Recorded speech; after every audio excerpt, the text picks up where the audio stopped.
Good evening, everyone. Let's wait for like 2 more minutes for a few more people to join in, and we'll get right into the session in like 2 minutes.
Good evening, everyone. This is Shreya Nair, and I'm a part of Clayworks team, and I would be your host for today.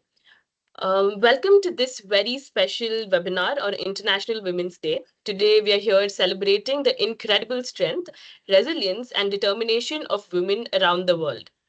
We recognize that women are often balancing many roles from family responsibilities to professional careers and everything in between. While we're all juggling multiple roles, it's essential to take a moment to acknowledge the growing concern around mental health, particularly for working women. In today's discussion, we will dive deep into the journey of our esteemed guest, Ms. Sangeeta Param, and her experiences with stress, anxiety, and the challenges women face while juggling multiple roles without burning out. We will also touch on the critical issues of breaking the stigma surrounding mental health and making it more open conversation.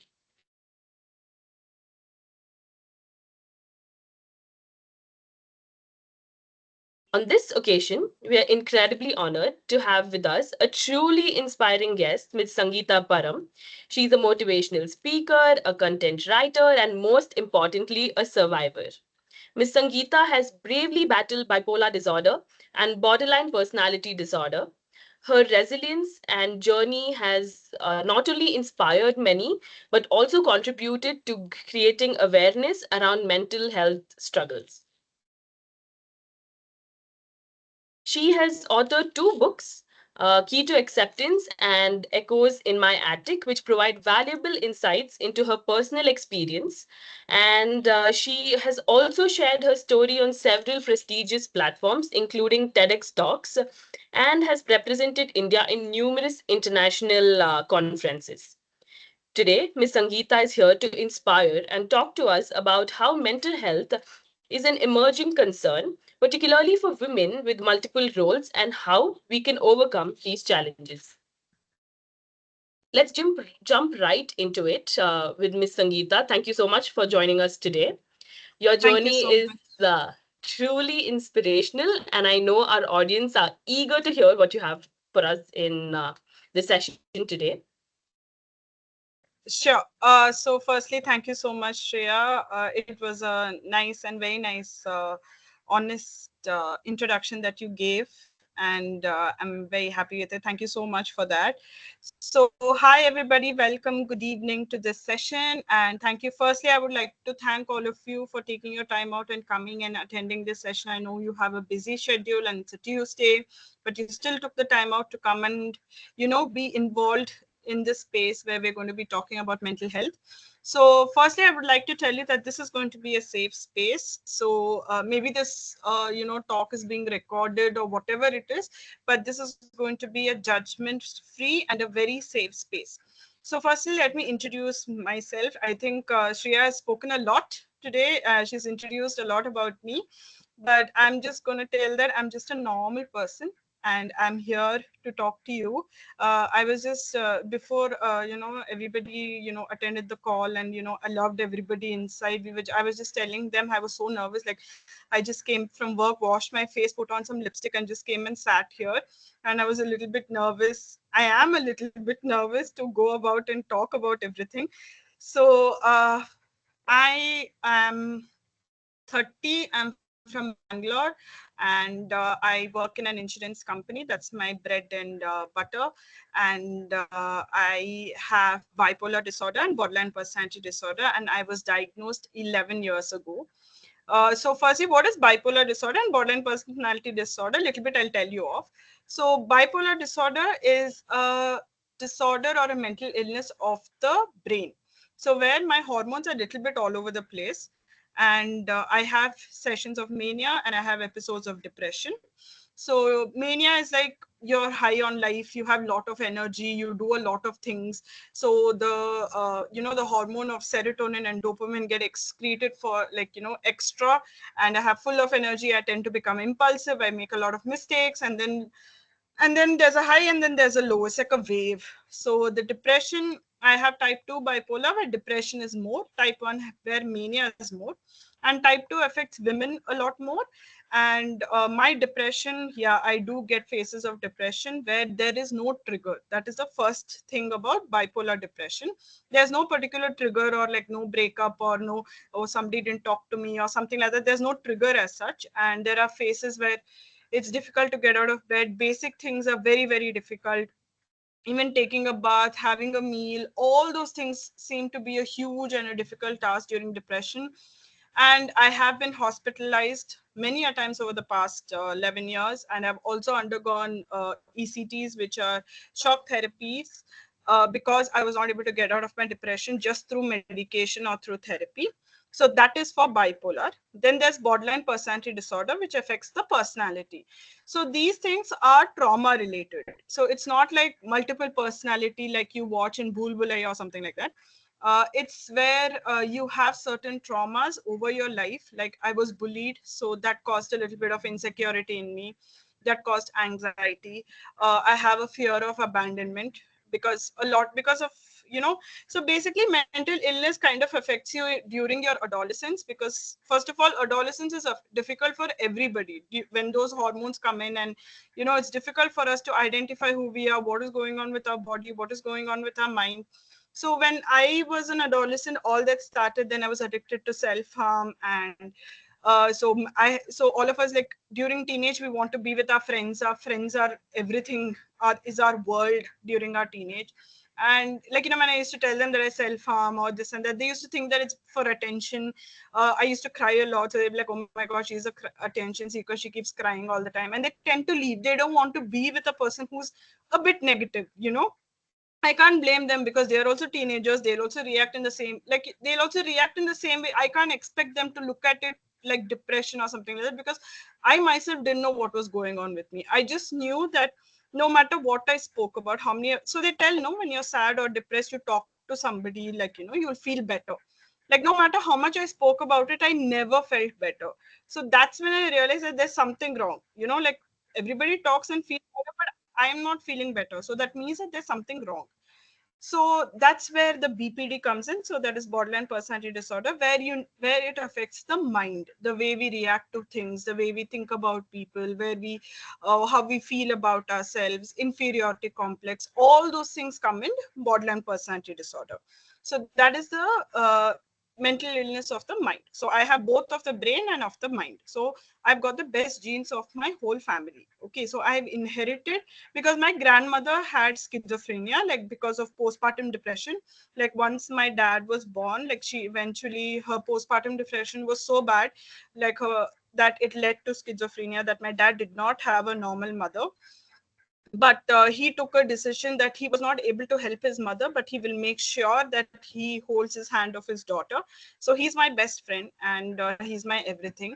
So just the other day, my friend was telling me, don't idealize your dad so much. You will never get a guy, because you think of your dad so greatly that you'll not get a guy to match up to your dad's level. Because I think as all of us, we all look at our father as our first role model, as the first male in our lives.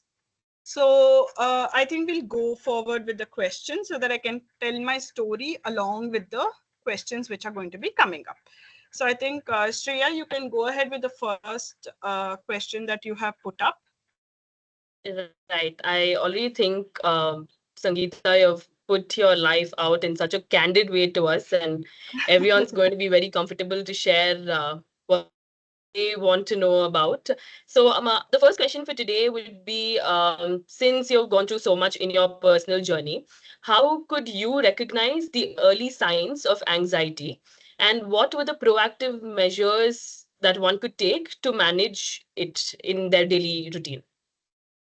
Yeah, so anxiety is something that I also face a lot. Like, so see, first of all, mental health, no, it's not something like cancer or something that, oh, I'm a survivor, over, oh, I've got diagnosed, I went for treatment, over, I'm done.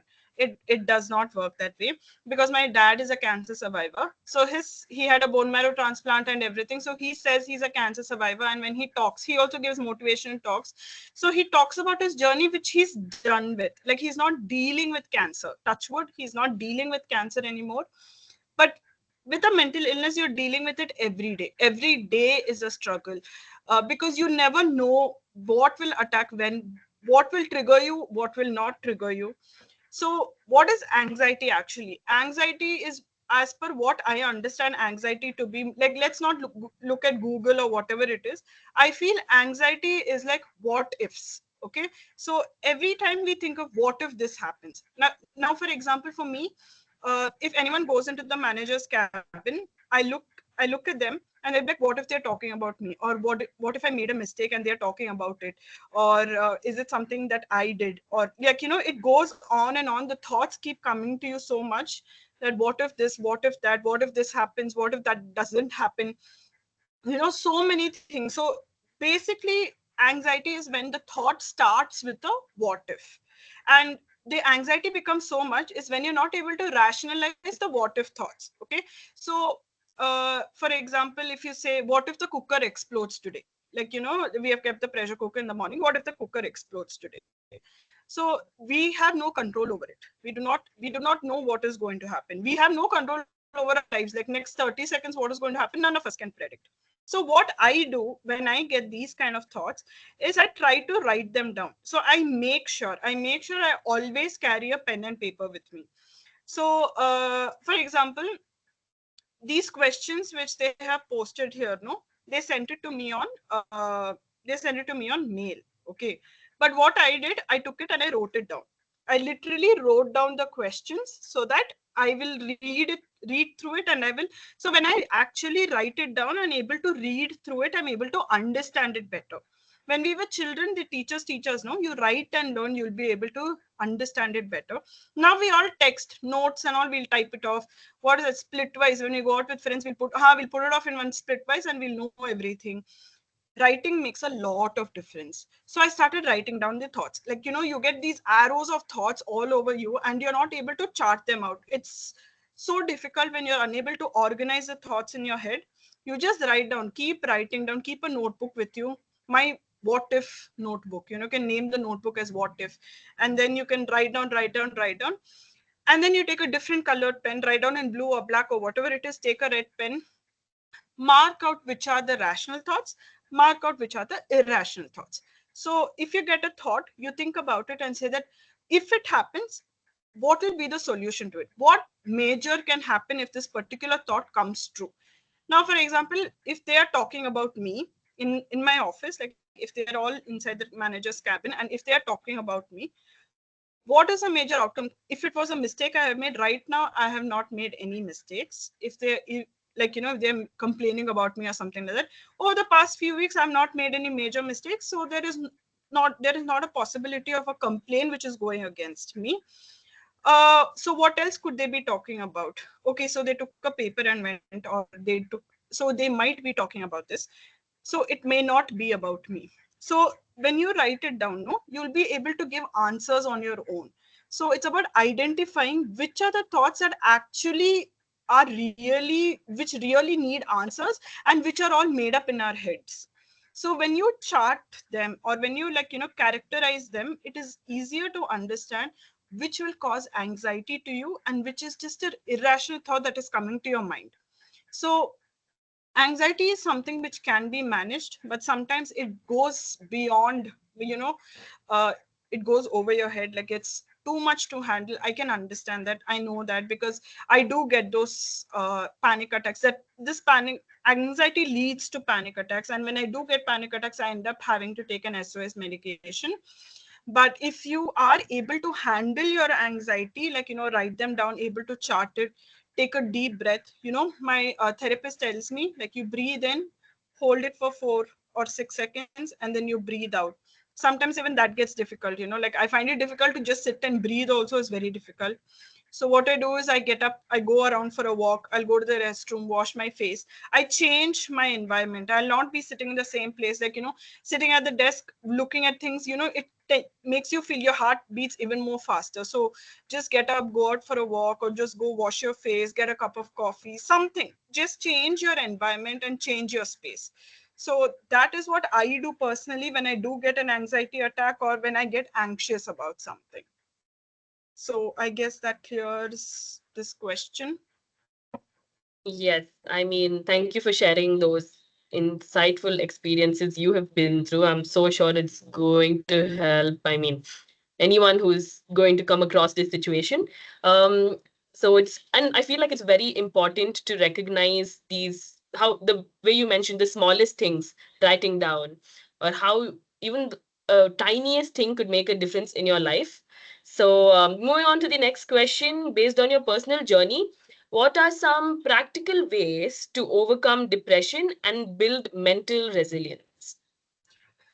So, first thing, depression is different for everybody. Okay, pain is different for everybody. So every time I give a talk, I give them the example of pain. Okay, so let's say there are two people walking on a field. Okay, and they've reached halfway and they have a little bit more to go, a few steps to go. And person A has stepped on a thorn and there's a thorn in his leg, and he's finding it difficult to walk. Okay, but person B is like, it's only here, why is it so difficult for you? It's a small thorn, it's just right here. Why are you taking so much time to walk? What's the big deal? Only person A knows what it feels like to take each step with the thorn, with the pain in his leg, each step, how painful it is. Only person A knows. Person B only knows that there's a thorn in his leg, but he doesn't know the pain and the intensity with which the person A has to walk across that field with the thorn on his leg. And the pain only the person A will know. Person B will never understand what it's like. So every time someone asks, what is depression, what do you feel like, half the time I don't know what I feel like. That is first of all the answer, because we don't know what it is. It's just pain, but we don't know what is causing that pain or why that pain is there. It's just a lot of emotional pain.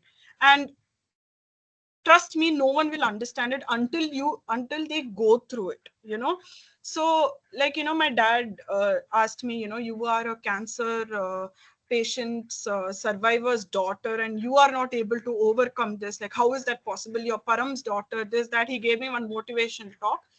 And then I told my dad, I was like, see, you had the willpower to tell your cells to, stop misbehaving and to behave properly. my mind doesn't even have the willpower to get up in the morning. So I have lost the willpower. But you had the willpower to take care of your physical health. So depression is something which is, first of all, you need to understand there's difference between depression and sadness. Nowadays people go around telling, like they don't go for a movie, or oh, I couldn't see first what is it, the first screening of Chava, so I'm very very depressed. Oh my god, I need to like get a boba tea or something like that. That is not depression. Okay, that is sadness. So first, identifying whether you have depression or sadness is very important. Sadness is when you're sad, but you have rational thoughts, like why you're feeling sad, what is causing it. There are rational thoughts. Okay, so everybody knows the difference between rational and irrational thoughts, right? Depression is where you have irrational thoughts, where you feel like self-harm, or you feel like uh, irrational thoughts, like you don't want to go forward with this, you're not able to do anything, you just want to quit your job, or you want to take some impulsive decisions. Those are irrational thoughts. In sadness, you feel better when someone tells you, you spend, they tell, no, go out with your friends, or buy something nice, or go for shopping, go get your hair done, something, like it actually makes you feel better when you go for a massage or you go for a haircut. It makes you feel better. But if you're depressed, no matter what you do, even if they like crown you the queen of the world or the king of the world, it will not matter to you. Maybe those few seconds of that attention would be okay, but then eventually when you go to bed, or a few minutes later, you're still back into that pit. So that is depression. So first, identify, is it sadness or is it depression? Sadness is when it's there, the cloud is there, the cloud of darkness is there, but it eventually passes by, and it passes by quicker than depression. Depression, it is there, it keeps lingering around your head.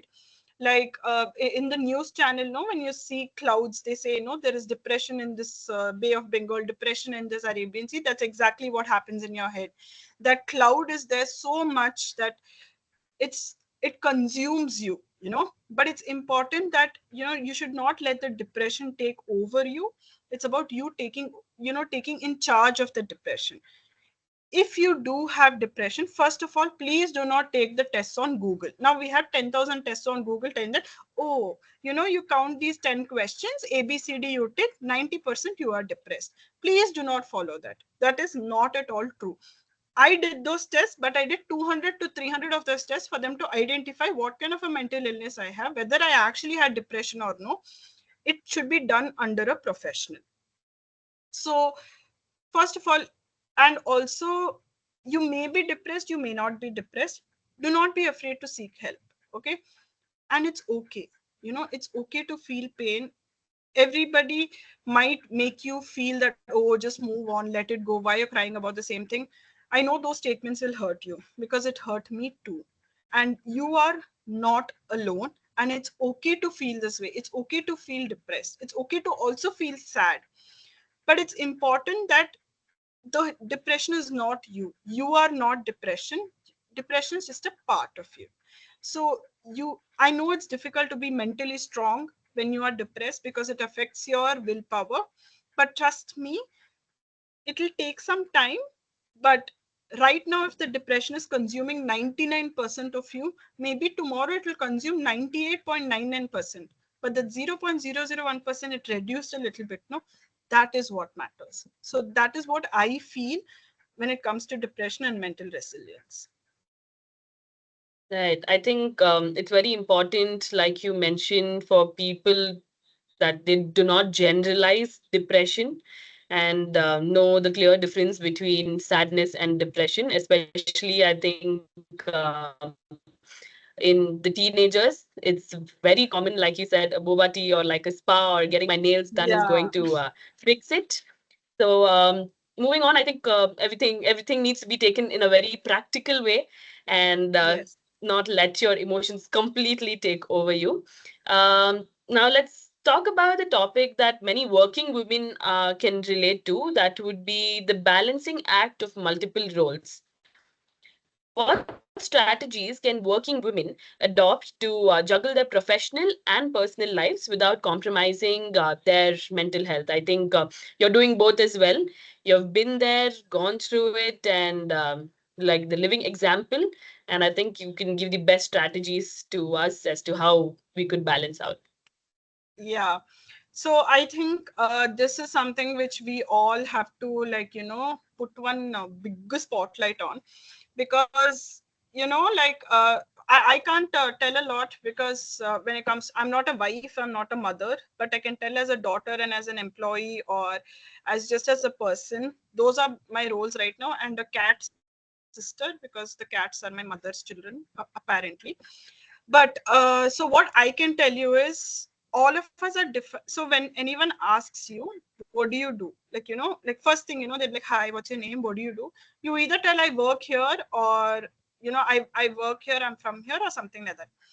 None of us tell what we love. Or, like, I a little bit, I hesitate to tell that I'm a motivation speaker. Like, even just now when I introduced myself, I said, hi, I'm Sangeeta, I'm from Bangalore, I work for an insurance company. I never told that I'm a survivor, I'm a motivational speaker, I love traveling, I love doing this, I love doing this, because those are different layers of us. Those are we are like an onion. Okay, those are different layers of us.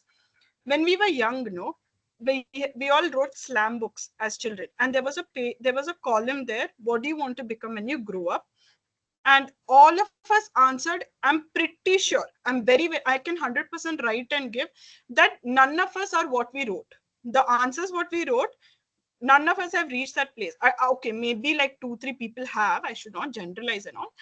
Some of us wrote firefighter, one person would have written astronaut, I wrote astronaut, pilot, maybe a clown, whatever it is. We have, at the age of like 7 8 9, we saw the world in such curious eyes. We saw that we want to do this, we want to do that. But then as we grew older, when we reached 10th and, oh, board exam, you have to write your board exam. When you reach your 12th, again, oh, engineering, what is that, engineering, medicine, this, that. You finish college final year, oh my god, where you're going to start working, what CTC, blah blah blah. And there's peer competition, and then interviews, and this and that. After that, you get married, and then your life is focused on your marriage, and then children, and then paying EMIs, and then how much, what is that, rice to buy, how much urad dal to buy. Oh, coffee powder is getting over, I have to order that on Big Basket. So all your whole life revolves around that itself. And leave, say, career, we were not able to do what we did. But below that, what you want to become when you grow up, there was something called, what are your hobbies? There were hobbies that we love to do, like, drawing, painting, singing, stitching, dancing, art, whatever, in every extracurricular activity. We all had SUPW in school, where we learned stitching, drawing, painting, making dolls, working with sequins, all those things we had. Why did we stop doing it? Why do roles of wife, mother, employee, daughter-in-law, granddaughter, whatever it is, why do all those roles from doing what we actually love to do? As me, I love traveling, I love doing art, I love, singing. Okay, but I don't sing very well, but I sing in the bathroom, and I enjoy that. Okay, so what I want to tell you is, I'm not telling you to compromise your roles, but I'm also telling you to live the role as yourself. I live the role as Sangeeta. So what do you have to do for that? I'm not asking you to take, like, 1 week off and go disappear, cut off from social media, cut off from everybody, or, finish your roles and, like, I'm done being a mother. I'm not asking you to do that. I'm just asking you to take like half an hour to 1 hour of your time per week for yourself.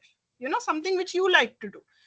Maybe watch a movie, but when you're watching that movie, watch the movie. Don't think about, oh, what I should cook for tomorrow. Oh, paneer is over. Oh, I have to buy banana. Oh, let me just order, put in cart and keep what and all I have to buy. No, keep your phone aside, enjoy that movie, feel the movie, cry when there is an emotional scene, laugh it out. If you like drinking coffee or reading a book, go out, get a cup of coffee for yourself, enjoy every sip. Read the book, read 2 pages, it's okay, but you're reading it because you want to get back to your hobbies. So what I'm trying to say is, along with these roles, no, don't forget the role of yourself. It's, all of us think that when we are 60, when we retire, we'll go back to our hobbies and do whatever we love to do once our responsibilities are finished off. Responsibilities will keep coming. No matter what will happen, you will keep getting some responsibility or the other. Whatever role you are doing. You have something or the other to. One day you'll have the responsibility to put washing machine. One more you have to put grinder. Those are also responsibilities on you. But also take responsibility for your happiness that only you can do, because it is satisfying to do all these roles, but nothing will bring the greatest satisfaction than when you do that your role for yourself. I think prioritizing self-care and boundaries are truly key to maintaining mental health in this era, and we really need to focus on something like that. Yeah. Finally, in today's world, seeking for mental health is very stigmatized in many ways. And like you mentioned earlier, that people don't really want to come out and they feel a little vulnerable if they're going to tell, I'm going through this. It might be even from the smallest thing, like you mentioned, of sadness to the greatest deal of depression or anxiety.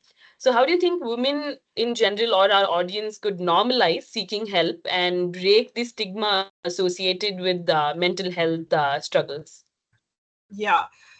First thing is identify your inner circle. Okay. So all of us have like people in our lives. Okay. So we all have some 10,000 WhatsApp groups, correct? But there will be some people in your life, they are concentric circles. Okay, your inner circle should have the most important people that actually matter to you. They can be anyone, your best friend, your colleague, your dog, your cat, your parents, your sister, your spouse, your child, whoever it is. That inner circle should be the people you actually trust with your life, that they will be there for you no matter what, and you will be there for them no matter what. It should be a proper equal give and take, because there are people in our lives who will only take, they never give. We end up doing a lot for them, but they end up just taking it and not giving back. So those people come in the outer circles. So identify those people in your inner circle, and people who you can confide to and who will not judge you.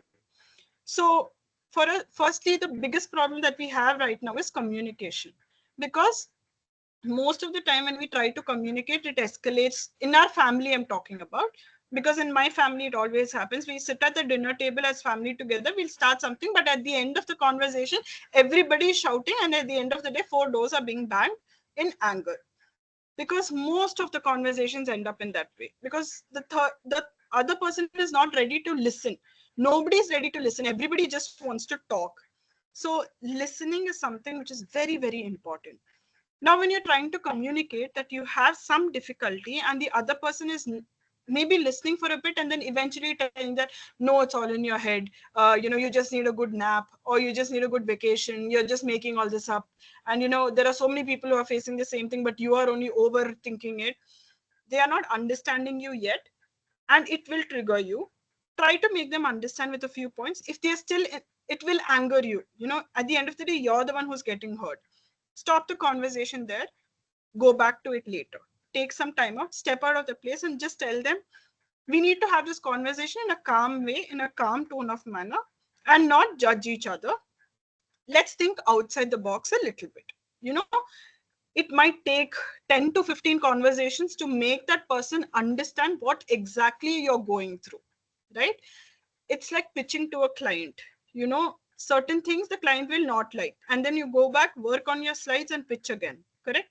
It's similar to that, but you're pitching about that you need help. Now if you're the other person, the reciprocator, you know if you feel that someone is low, or if you feel that there's someone you need, you feel that they're not okay, just sit with them and ask them, are you okay? Is everything fine? Do you want someone to talk to? I'm here for you. These 4 5 sentences will mean the world to them. Just that, are you okay? Did you eat today? None of us ask all these things. We're just so busy in our lives that we just, oh hi, what's up? uh all okay, that's all. Like, we don't even mean, like, even if like someone dies, they'll be like RIP. Nobody has the patience to even write rest in peace or my condolences or whatever it is. For birthday also, HBD. I mean, those are so, like, normalized right now, that they don't even have the patience to pick up the phone and call, or just talk it out. So what I feel is, take it slow.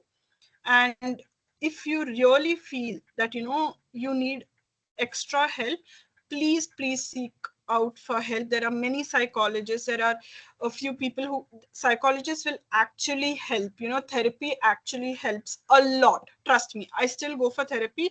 Every Saturday I go for therapy. And after 10, 11 years, I give TED Talks, write books. All those are secondary.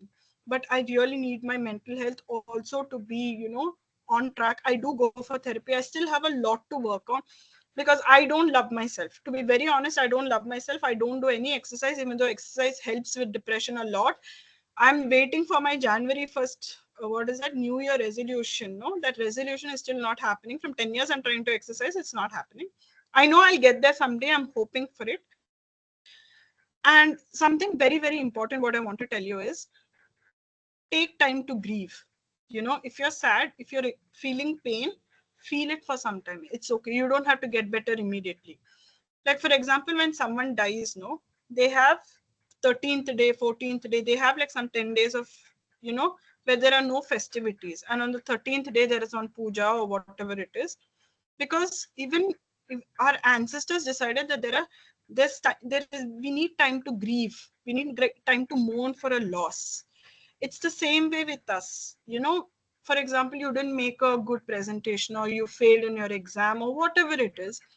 You need time to feel bad about it, cry about it, feel sad about it. It's okay. Take some time. But what is most important is you get up from it and you try to make yourself better. Failures, take the lessons from it. I'm not asking you to snap out of it like that. Take your time. Take your time to feel bad. It's okay. But remember to get up, to try. Maybe you got up today. You couldn't do your best. It's okay. Give another day's rest. You at least got up to try, no? That matters. And give yourself credit for it. So I guess that's something which makes sense, at least a little bit. I mean, it makes a lot of sense. It's very right. Like you said, we always are in a run. We want to skip what we feel and jump on the other side, thinking it's always green. But I think it's very important for us to feel the pain, feel the fear, and then get there. Yeah. And apart from that, mental health is a crucial part of one's well-being, especially for women who are balancing multiple roles. I think now we are open to questions from the audience. I mean, y'all can put down your questions in the chat box, and I think Miss Sangeeta would be more than just happy to answer to Yes. your questions. You don't We have to can- just ask questions. You can appreciate also. Okay, I'll feel good. Yes, definitely. You all can tell her what's helped y'all, what else do y'all want to know about. We can take like 2 minutes. Y'all can jot down any questions y'all have and put it down in the chat box.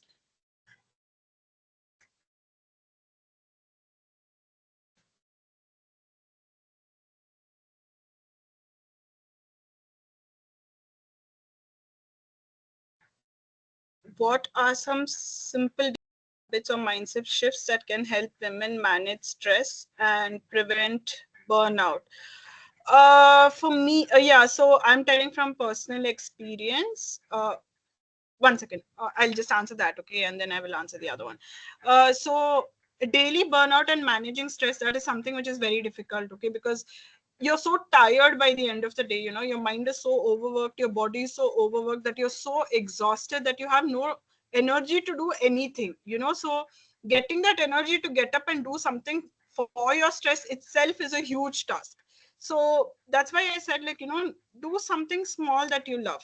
Like, for example, put some music for 5 minutes and just dance. Even though you're tired, put one nice song and then put some nice Tapanguttu song or some random song and just dance it out. Dance it out. Or when you're taking a shower, sing, or have a good meal, and enjoy that meal. Don't feel guilty that, oh shit, I'm going to put on so much weight. Oh, how many calories? Don't count any of those things. Enjoy a good meal.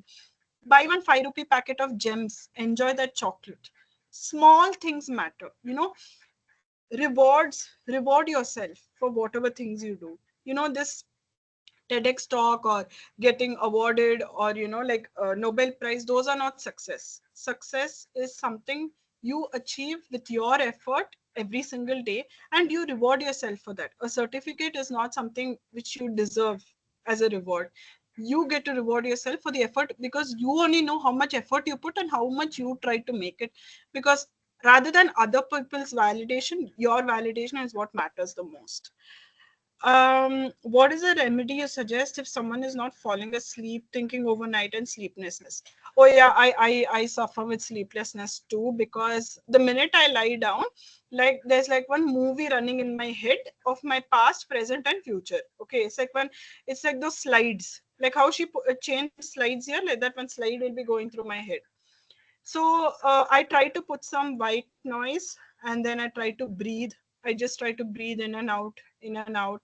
And then you get these, there's a link for affirmations, which my therapist gave me, which I think I will share I'll share it with Pujita, and I think they can share it with you. You just, play that and just go through the steps. Like they'll be like, focus on your legs or focus on your thigh muscle, like that, and you try to focus on that, and then you eventually fall asleep. You're not able to fall asleep because your mind is racing with too many thoughts. There are a lot of things going on at the back, so you need to just relax, and then when that relaxation will help a lot. In today's fast-paced world, how can women set boundaries without feeling guilty, especially when you're juggling work, family, and personal life? Oh yeah, I get the guilt. Like even when it comes to like replying to your friends' messages, or even like keeping in touch with your immediate family or calling them back, you tend to forget, and then you feel guilty about it. I understand that. I think things to do list will be very very helpful. Like I do that, like basic things to do list. Okay, not like buy vegetables and all that.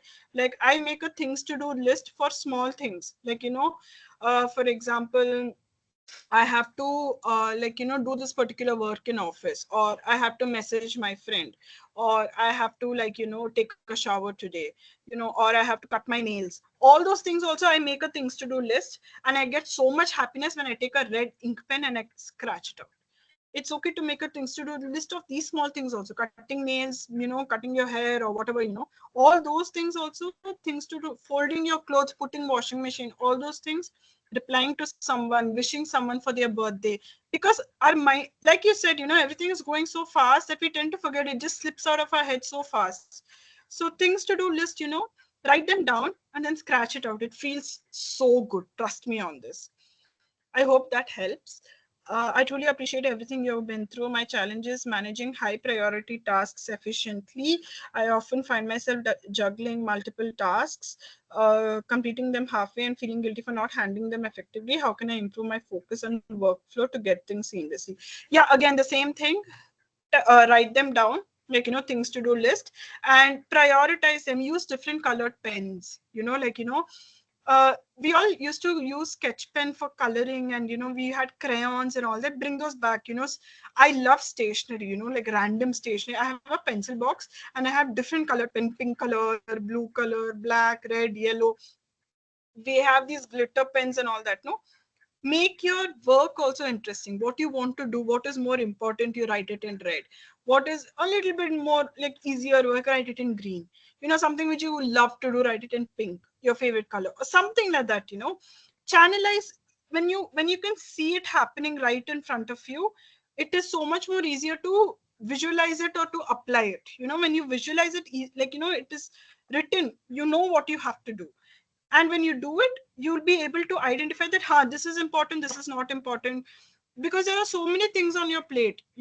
When you go to a buffet, when we take a plate, we'll arrange our things. When we even serve food, no, we'll arrange our things in such a way that the roti will not touch the curry, or the salad will not touch the paneer butter masala. We'll arrange it neatly, no, so that each time we take it, we enjoy it.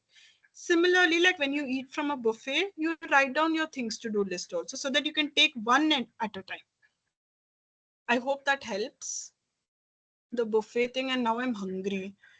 When you're diverting your mood from issues or concern, it gives temporary good feel and it'll become an unsettled topic. It can bounce back at any time. So how do you find out the root cause of these issues and settle it? Yeah, so Yeah, so those are called recurring thoughts. So they keep coming back over and over and over again. And sometimes each time they come back stronger. It's like they have got some extra power and it hits you harder and it gives you a lot more pain. Like I said, write them down. And so each time we get so I realized this through therapy. Okay, like I realized that I was insecure, or I have a lot of insecurity because I was bullied. When I was bullied, I was like, oh, maybe I'm not good enough, that's why they don't want to talk to me, or they are being rude to me, so I will, you know impress them, or like, people please. And so I understood that that was the reason that trauma made me a people pleaser. Oh, I'll give my life for somebody if they're just nice to me and they say hi, how are you, you look nice. I'll give my life to them. Like, I'm such a big people pleaser in that way. But I realized that it's also important to say no. So to identify that core trauma, sometimes you need help, but sometimes you can think back and you can try to visualize, or you go back and see, why am I like this? Did this incident make me like this? And what can I do to make it better? Or how can I learn from this incident? So, for example, bullying caused me to become a people pleaser. So now I know that I'm people pleasing for people who don't deserve it. So being a people pleaser is bad for the wrong people. But people who actually deserve it, when we are doing it, it makes us a nice person and not selfish. So we feel that if we don't please them, we are selfish. But that's not the fact, right? So I'm giving an example of people pleasing for you to identify, sit back and think back, and it may cause you a lot of pain at that point of time. Maybe when you think about it 2 3 days later, it might cause you a lot of pain. But trust me, when you're reaching that solution, no, when that pain reduces little by little, it feels really good. That pain is there, but it is reduced a little bit. No, that's all that matters. When you're That's all. No, I answered that. No. Yes, How I to find? think, Yeah.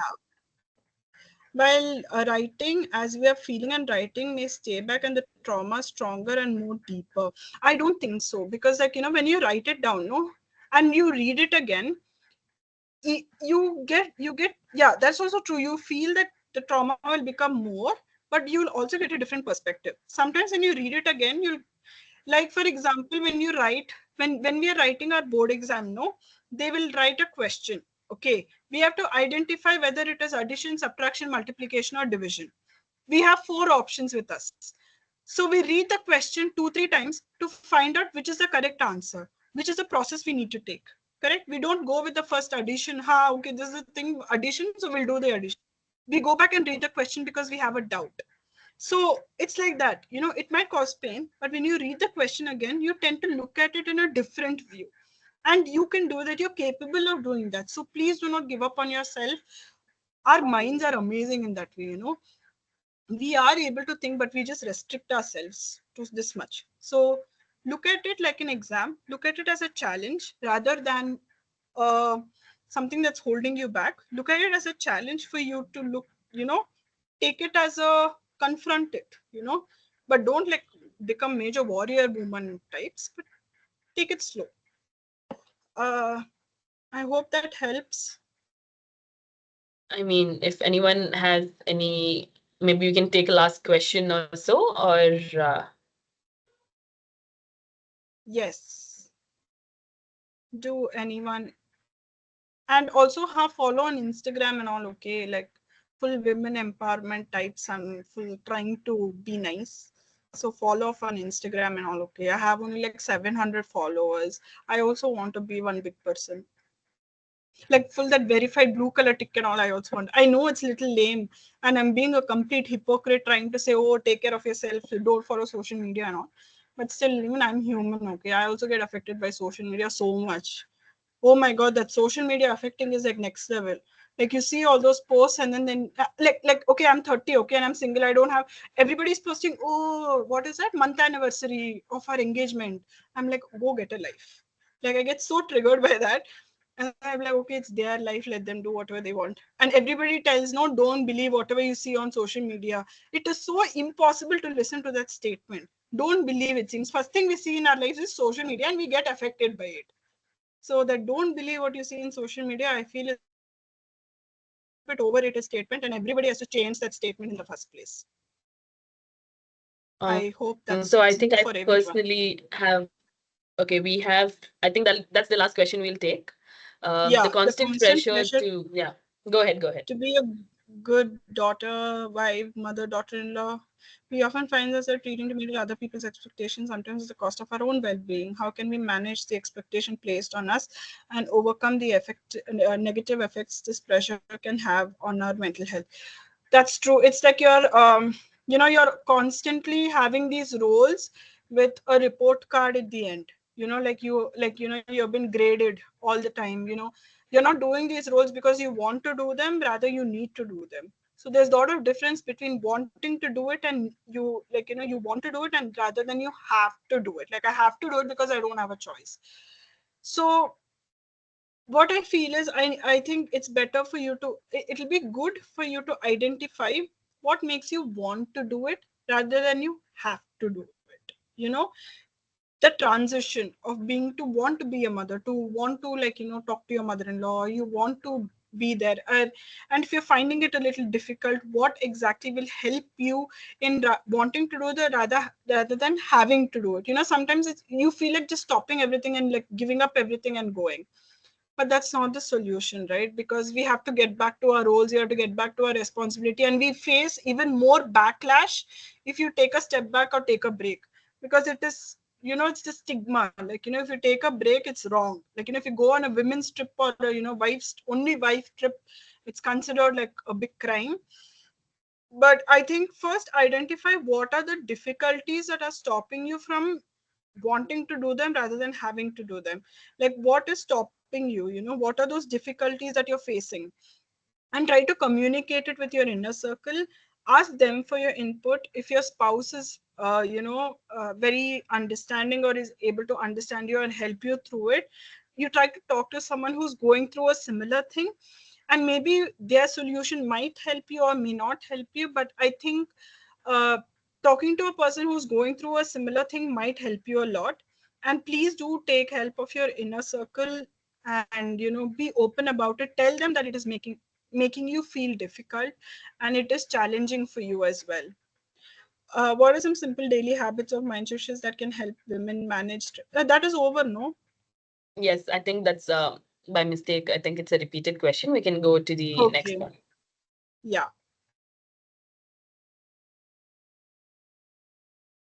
I think there was another question. High pressure work environments, how can we create a support system that fosters mental well-being and work-life balance? I think work is something which is very, very challenging. Today, for example, okay, I have to take this call at 5. No, my office is still 5:45. Okay, I went and told my manager I want to leave at 4:30. Full big face she made, as though every day I take permission and go home, and face she made. And she said, you want to leave at 4:30? Why so early? And all, I can't leave at 5 o'clock or what? I'm like, I want to tell her, auntie, you only leave at 4 o'clock half the time, and you expect me to stay till 4:30? Every day I'm staying and working. Why can't you send me one day? I've had half the mind to tell her. But then what to do? Managers are managers. So you calm down and then you'll be like, okay, that is her mood. That is her problem. That is her mindset.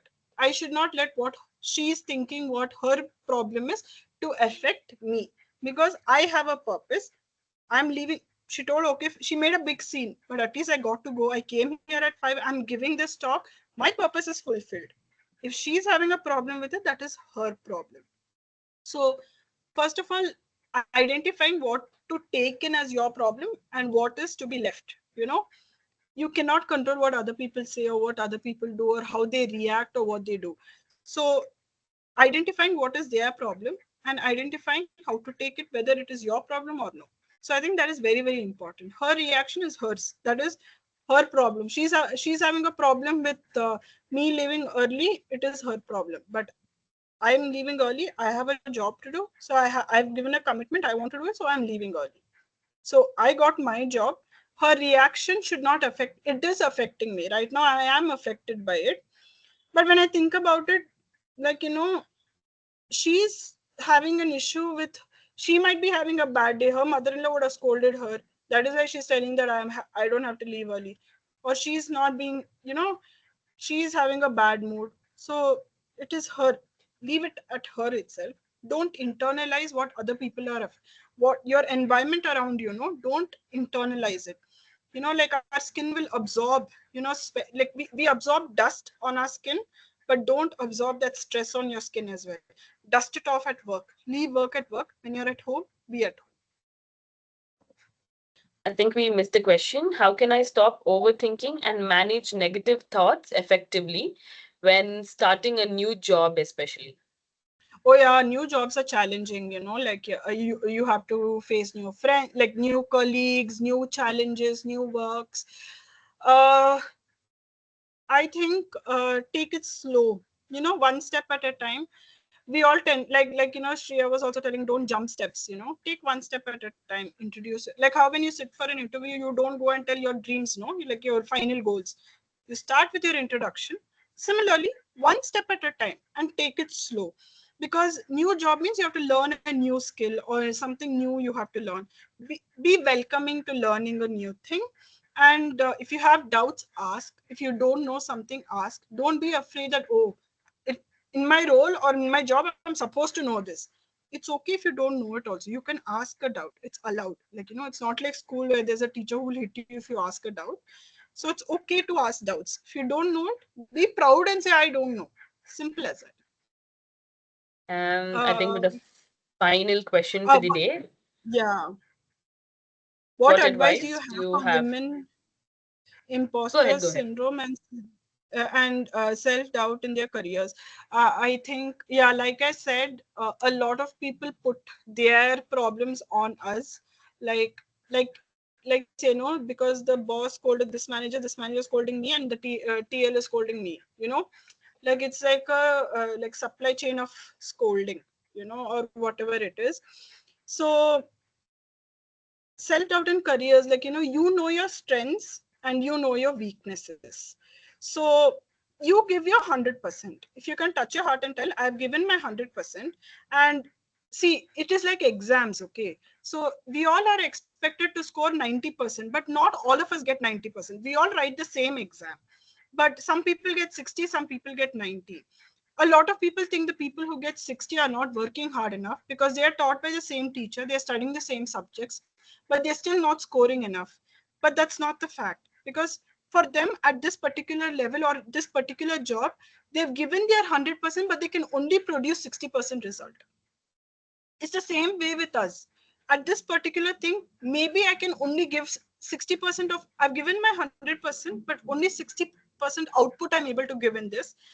Maybe it's not a fault, it's just that I can give 100% somewhere else. Like that is my forte. Like, I might not cook well, okay? Like I might make the best Maggie, but I can only make Maggie. I cannot make paneer butter masala. It's like that. So you know your strengths. So you try to, get projects or work on projects or communicate to people that these are your strengths and these are what you can give your 100% and the best output.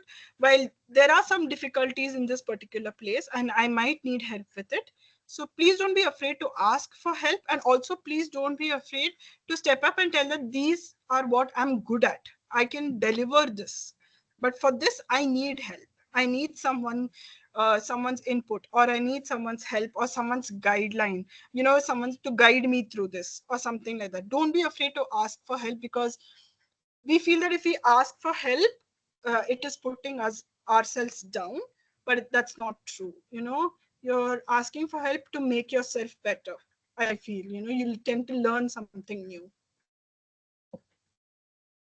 So, thank you all for those thoughtful questions. And a huge thank you to Miss Sangeeta for taking time out from your busy schedule, getting yelled by your manager, but still making it here. It Yeah. has been a very enriching session, and we truly appreciate your openness and inspiration. If anyone would want to connect with Miss Sangeeta or learn more about her work, you can reach out to her through the details displayed on the screen. Once again, thank you everyone who have joined today. Let's continue to support and uplift each other as we navigate through many more roles we play. Wishing each and every one of you a very happy International Women's Day. This is Shreya Nair signing off. Happy International Women's Day to all of you. Thank you so much. Thank you so much for taking your time and listening to me blabber for the past 1 hour. But thank you so much. Thank you so much for giving me an opportunity to talk to you and share things with you. And let's hope you follow me on Instagram and keep in touch. So thank you. Thank you so much. I'm signing out now. Looking forward to keep in touch with all of you once again. And Women Rock awesomeness. Thank you. Thank you so much, Sangeeta. Thank you. Bye.